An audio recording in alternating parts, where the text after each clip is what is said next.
Essa questão dessa palavra código-fonte, para mim, é uma coisa que eu pessoalmente não faço ideia do que seja. Eu já ouvi falar isso algumas vezes, mas para mim eu não entendo o que é isso. Quando o senhor diz assim, o código-fonte ele é feito pelos funcionários do TSE, é apenas um código-fonte que é colocado e esse único código-fonte ele vai para todas as urnas do Brasil, ou podem ser feitos mais de um código-fonte, colocar códigos-fonte, um determinado código-fonte em algumas urnas e outro em outras urnas? É só essa pergunta porque é realmente uma curiosidade que eu tenho. Vamos lá, o código-fonte é o mesmo em todas as urnas. Assim que instalado, é solicitada a cidade.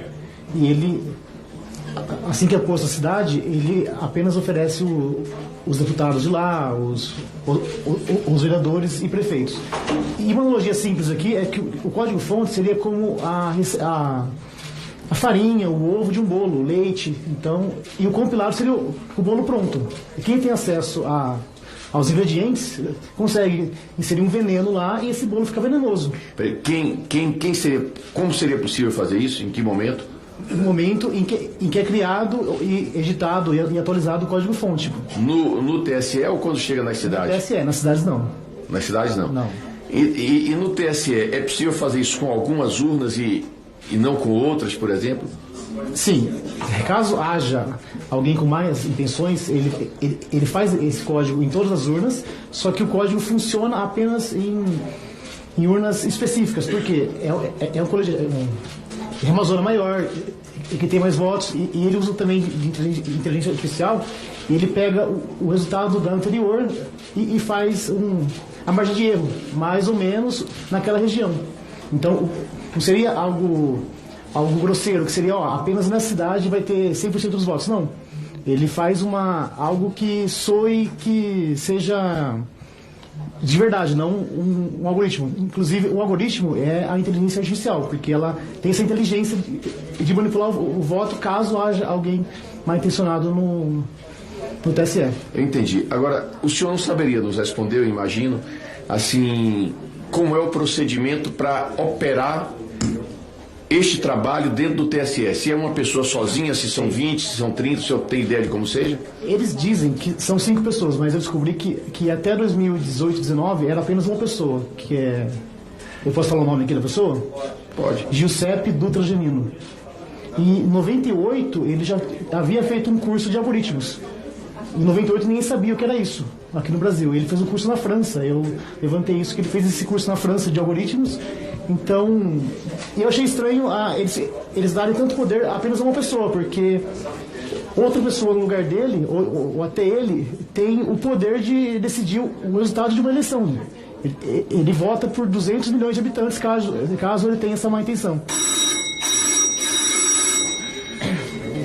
Eu entendi. Mas hoje isso não é mais feito por uma pessoa só? Hoje não.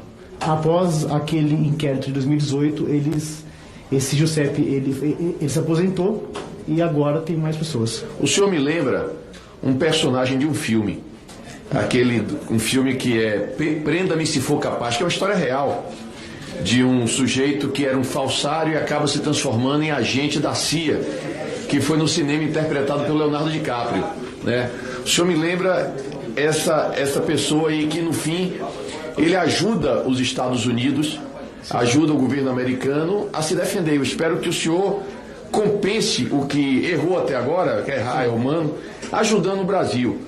E dentro dessa linha eu queria lhe perguntar uma coisa para encerrar aqui minha fala. Como uma pessoa que entende disso tão profundamente como o senhor, está claro que o senhor entende muito disso, qual sugestão o senhor daria na confecção do código-fonte para futuras eleições? Não que eu ache que houve nenhuma fraude, eu quero deixar muito claro aqui que eu me incluo entre aqueles que acreditam na lisura das eleições. Mas qual conselho o senhor daria para reforçar a segurança? É apenas um conselho técnico. Para a técnica, isso. Eu vislumbro ali que a única saída seria a urna imprimir o voto. Seria a única saída, porque nunca se sabe se há pessoas mal intencionadas na manipulação do código, E após estudos e análises, eu cheguei à conclusão que a única saída seria essa. Então não seria possível, por exemplo, se a urna imprimir o voto, que haja um voto votado e outro impresso diferente? Não, porque a pessoa vota e sai o voto. E ela tem a opção de descartar ou jogar no baú. Entendi. Perfeitamente. Muito obrigado. Presidente, Viu? só uma pergunta aqui.